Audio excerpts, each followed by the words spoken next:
gulay, carrots, petsa, at saka yung beans. Wala lang, gisa-gisa lang. Tapos ito yung aking in-steam na fish na walang mantika, bawang lang at luya. Tapos kanina nilagyan ko ng lemon. Yan. Yan. Kain na po tayo. Let's eat na. Tingnan na natin kung masarap itong ating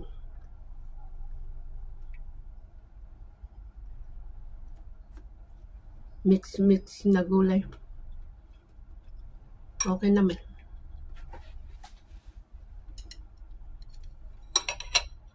Hindi ko nalagyan ito ng mantika at saka asin dahil may ano na to, may sariling